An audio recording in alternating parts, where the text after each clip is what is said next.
The most expensive paid man at the BBC, yes. Finally, Gary Lineker apparently has been relinquished of duties from reading the autocue on Match of the Day once a week on a Saturday night. But what's the true story behind his sudden departure? As ever, let me explain. Morning, good to see you. Thank you so much as ever for your time today. It's always fascinating, isn't it, when celebrities leave well-paid jobs. I mentioned this before, it's a bit like the Carol Vorderman debacle of leaving LBC, her only really paid gig on media, and suddenly she was too much stress, she had too much to do, she was burning out. Nobody leaves a well-paid job in media.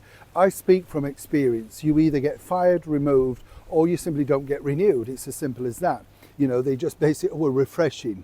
I love that word, don't you? Meaning you're axed, And, anybody who's worked in media, if they're truly honest, like me, they will tell you that's what happens. Now, what's happened over at Match of the Day with Gary Lineker is simply this.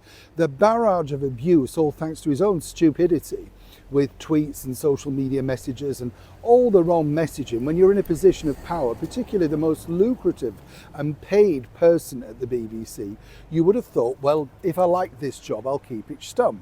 But you see, behind the scenes, Gary's made a fortune. He has his own eyewear range. He is, of course, the face of a crisp brand. He owns one of the biggest podcasting companies literally right now, signing up many people. So he doesn't need the money. He does it because of the BBC association and profile. It helps him get more work for after dinner speaking, that sort of stuff. I've told you before, I've met Gary Lineker on many occasions. Firstly, way back when he came along to make a record, thanks to the football team. That bombed all the way, went nowhere, absolutely. And then more recently, I was assigned, because the makeup artist didn't turn up, to actually dab some powder on Mr. Lineker's famous face, seemingly because he needed that while he recorded a secretive football video DVD thing at the time, remember. And what was interesting was he refused to have pictures taken with young members of the crew simply because he was busy and he didn't want to do it. Simply very rude. You can dress it up any way you want. Remember that, Gary, I was there.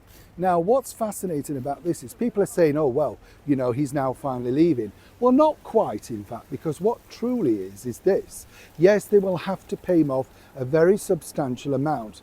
There will be an exit package, which will be millions, let me tell you. Whatever the BBC say, this guy's not going without a hefty payoff.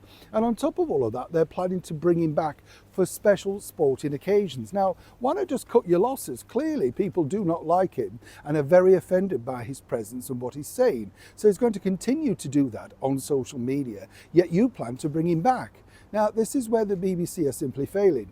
And as I pointed out now, a record number of people are refusing to pay for their BBC TV licenses. This is down to the fact that they, of course, are literally not truthful with their news reports. They have a sort of fact checker person, Mariana Stone, who apparently lied on her own CV. So you understand how this works. It's a shambles. This is a little bit too much, too late. But of course, a lot of people will rejoice in the fact that Gary's going. But don't think he's not going without taking a substantial amount of your hard-earned cash at the very end. He will have the last laugh, even though he's departed Match of the Day. Some might say it's simply an old goal to Gary Lineker. Neil Sean in the very heart of London.